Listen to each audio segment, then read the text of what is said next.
سلطان شہاب الدین غوری نے خواب میں دیکھا کہ وہ حضرت خواجہ معین الدین چشتی رحمت اللہ علیہ کے روبرو کھڑا ہے اور وہ اس کو مہربانی اور شفقت سے فرما رہے ہیں کہ اے شہاب الدین، اللہ تعالیٰ نے تجھے ہندوستان کی بادشاہت عطا کی ہے، جلد ہی اس کی طرف متوجہ ہو اور اس راجہ کو زندہ گرفتار کر کے کیفر کردار تک پہنچا۔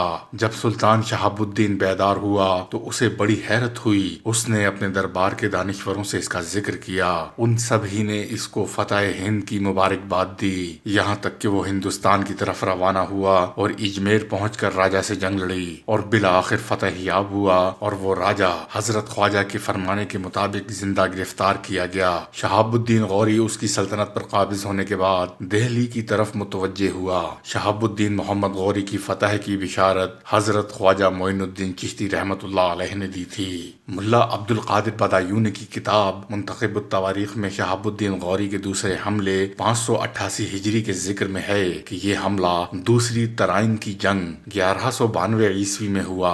اس واقعے کے بعد شہاب الدین غوری نے اپنے غلام قطب الدین ایبک کو دہلی کے تخت پر بٹھا کر ہندوستان کا بادشاہ بنایا۔ یہ روایت بھی ہے کہ اجمیر کے قیام کے دوران شہاب الدین غوری اور شمس الدین التمش کو خواجہ غریب نواز نے شرف مریدی سے سرفراز کیا۔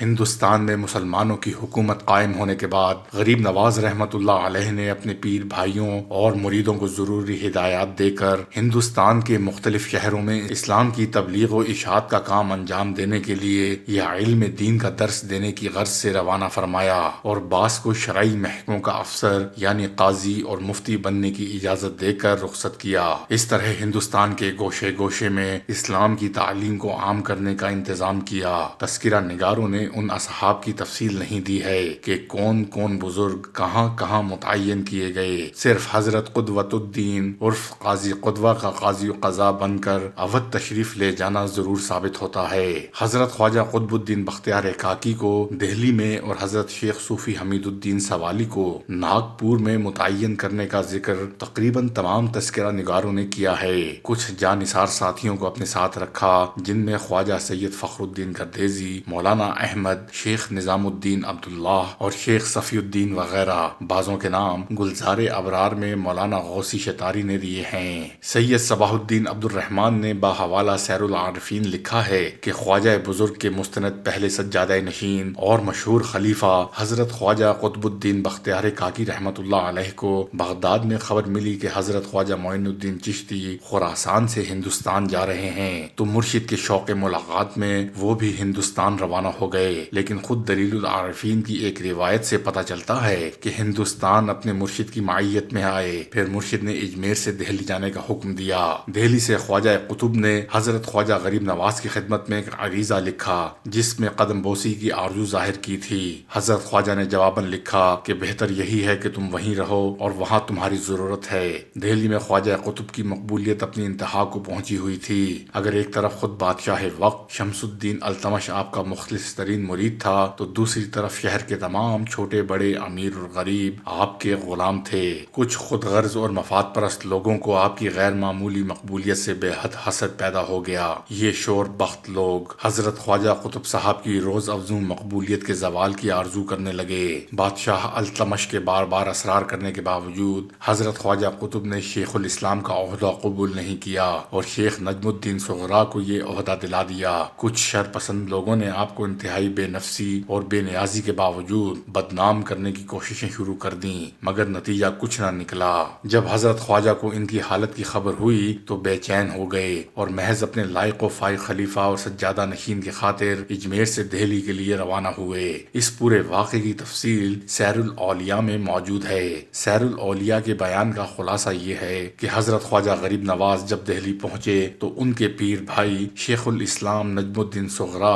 ان سے ملنے نہ آئے۔ خواجہ بزرگ ان کی تنبیہ کے لیے بنفس نفس حفیظ ان سے ملنے کے لیے ان کے مکان پر تشریف لے گئے۔ شیخ الاسلام حضرت غریب نواز رحمت اللہ علیہ سے کسی قسم کے خلوص و تپاک کے بغیر ملے اور کچھ غیریت سی برتی۔ آپ کو ان کی یہ ادا ناگوار گزری۔ آپ نے فرمایا کہ دلی کی شیخ الاسلامی نے شاید تمہارا دماغ خراب کر دیا ہے۔ شیخ الاسلام نے جواب دیا کہ نیاز مند تو آپ سے وہی پہلے جیسی عقیدت رکھتا ہے، مگر ہاں یہ شکایت ضرور ہے کہ جناب نے اپنے ایسے شخص کو دلی میں رکھا ہے جس کے مقابلے میں مجھے کوئی نہیں پوچھتا، اور میری شیخ الاسلامی جو برابر قیمت بھی نہیں رکھتی۔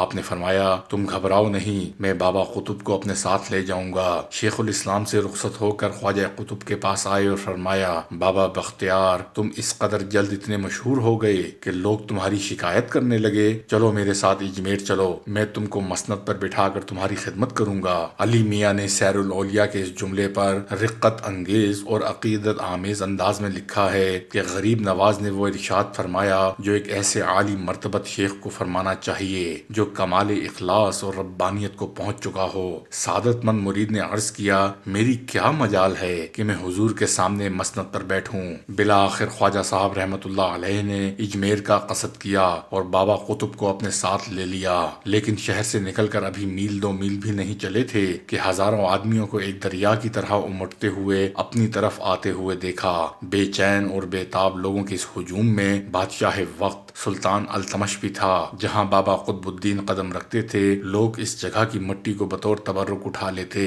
لوگ بہت بے چین تھے اور زار زار رو رہے تھے۔ ایسا لگتا تھا کہ جیسے ایک نعمت عظمیٰ ان کے ہاتھوں سے نکلی جا رہی ہے۔ حضرت خواجہ نے یہ صورتحال دیکھ کر فرمایا بابا بختیار تم اس مقام پر ہو کہ تمہارے شہر چھوڑنے پر خلق خدا بہت مضطرب اور بے حال ہے۔ میں یہ جائز نہیں سمجھتا کہ اتنے دل خراب اور کباب ہوں۔ جاؤ میں نے یہ شہر تمہاری پناہ میں دیا۔ پس سلطان شمس الدین التمش نے حضرت خواجہ کی قدم بوسی کی اور خوشی خوشی شیخ قطب الدین کے ہمراہ شہر کو لوٹ آیا اور حضرت خواجہ غریب نواز رحمت اللہ علیہ اجمیر کی طرف روانہ ہو گئے۔ یہ پورا واقعہ صاحب سیر الاولیاء نے باروایت حضرت نظام الدین اولیاء رحمت اللہ علیہ نقل کیا ہے۔ یہاں ضمنی طور پر یہ بات قابل ذکر ہے کہ سلطان شمس الدین التمش اگرچہ حضرت قطب الدین بختیار کاکی کا مخلص ترین مرید تھا، مگر اسے اپنے دادا پیر حضرت خواجہ غریب نواز رحمت اللہ علیہ سے بھی والہانہ عقیدت تھی۔ اصول طریقت کے مطابق دادا پیر سے عقیدت تو ہونا ہی چاہیے۔ صاحب سیر الاولیاء نے لکھا ہے کہ خواجہ بزرگ کے صاحبزادگان حدود اجمیر میں زراعت فرماتے تھے۔ حاکمان علاقہ مقررہ حصے کے لیے مزاحم ہوئے۔ صاحبزادگان نے حضور غریب نواز سے گزارش کی کہ وہ دہلی جا کر فرمان شاہی لائیں۔ اس ضرورت سے خواجہ غریب نواز اجمیر سے دہلی آئے۔ صاحب سیر الاولیاء مزید لکھتے ہیں کہ خواجہ قطب الدین نے عرض کیا کہ حضور آپ دربار شاہی میں نہ جائیں، میں خود جا کر فرمان شاہی لاتا ہوں۔ چنانچہ خواجہ قطب رحمت اللہ علیہ سلطان التمش کے پاس گئے۔ بادشاہ حیران رہ گیا کہ خواجہ قطب سے التماس کے باوجود ملاقات میسر نہ آتی تھی، اب یہ خود تشریف لائے ہیں۔ ملاقات ہوتے ہی سلطان نے فرمان شاہی ماں اشرفیوں کے توڑوں کے آپ کو نظر کیا۔ آپ نے اسے غریب نواز کی خدمت میں پیش کر دیا۔ یہی واقعہ حضرت گیسو دراز رحمت اللہ علیہ نے بھی درج کیا ہے۔ مؤلف وقائع شاہ معین الدین نے یہ بھی لکھا ہے کہ حضرت غریب نواز رحمت اللہ علیہ نے ایک ہندو کاشتکار کی گزارش پر اسے بھی فرمان شاہی دلوایا، کیونکہ اس کی کھیتی کی پیداوار بھی حاکم علاقہ نے ضبط کر لی تھی۔ وہ کاشتکار بھی غریب نواز کے ہمراہ دہلی گیا تھا۔ 632 ہجری کے شروع ہوتے ہی خواجہ غریب نواز رحمت اللہ علیہ کو یہ علم ہو گیا کہ یہ آخری سال حیات ظاہری ہے اور عنقریب دنیا سے رخصت ہو کر عقبا کی طرف سفر کرنا ہے۔ چنانچہ آپ نے اپنے غلاموں کو ضروری ہدایتیں اور وصیتیں کرنا شروع کر دیں۔ جن لوگوں کو خلافت نہیں عطا کی تھی ان کو اس دولت سے سرفراز کیا اور سلسلہ چشتیہ کے بزرگوں سے جو تبرکات آپ کو ملے تھے وہ اپنے جانشین بابا قطب الدین بختیار کاکی رحمت اللہ علیہ کو عنایت کیے، اور خدا کے پاس پہنچنے کے شوق میں آپ کی محویت روز بروز بڑھتی گئی۔ رجب کی 5ویں تاریخ 632 ہجری عشاء عشاء کی نماز کے بعد جب خواجہ بزرگ معمول کے مطابق حجرے کا دروازہ بند کر کے خدا کی یاد میں مشغول ہوئے اور حجرے کے قریب رہنے والے خدام رات بھر آپ کے ورد و اوراد کی آوازیں سنتے رہے، صبح ہونے سے پہلے یہ آواز بند ہو گئی۔ سورج نکلنے کے بعد بھی جب دروازہ نہیں کھلا تو خدام نے دستکیں دیں، پھر آخر مجبوراً دروازہ توڑ کر اندر داخل ہوئے اور دیکھا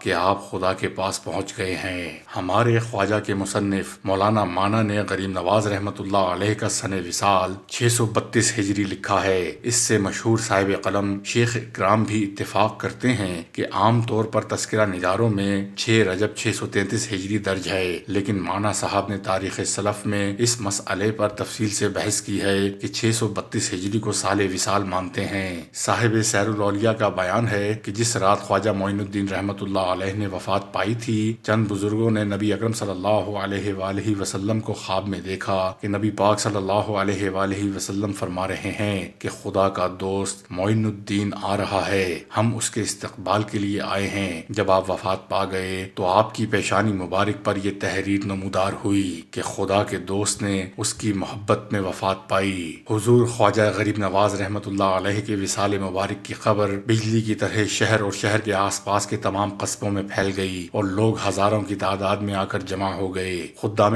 خاص نے آپ کو غسل دیا، کفن پہنایا اور بڑے صاحبزادے حضرت خواجہ فخر الدین نے نماز جنازہ پڑھائی، پھر آپ کو آپ کے حجرے میں دفن کیا گیا۔ اس وقت حضرت خواجہ قطب الدین بختیار کاکی دہلی میں تھے۔ ہندوستان کا آفتاب ولایت بظاہر غروب ہو گیا، مگر اس کی آب و تاب قیامت تک باقی رہے گی۔ حضور خواجہ غریب نواز رحمۃ اللہ علیہ نے ظلمت قدائے ہند کو آفتاب ولایت بن کر روشنی عطا کی۔ آپ بظاہر نگاہوں سے روپوش ہو گئے، مگر آپ کی آب و تاج سے آج بھی بر صغیر روشن ہے اور قیامت تک روشن رہے گا۔ بلا تشبیہ و تمثیل حضرت احمد مجتبیٰ محمد مصطفیٰ صلی اللہ علیہ وآلہ وسلم پورے عالم انسانیت کو روشنی عطا کرنے کے لیے آفتاب رسالت بن کر چمکے۔ حضرت خواجہ بزرگ رحمۃ اللہ علیہ نے اسی آفتاب رسالت سراجوں و منیرہ کی روشنی سے کسب ضیاء کر کے سیاہ خانہ ہند کو منور کیا۔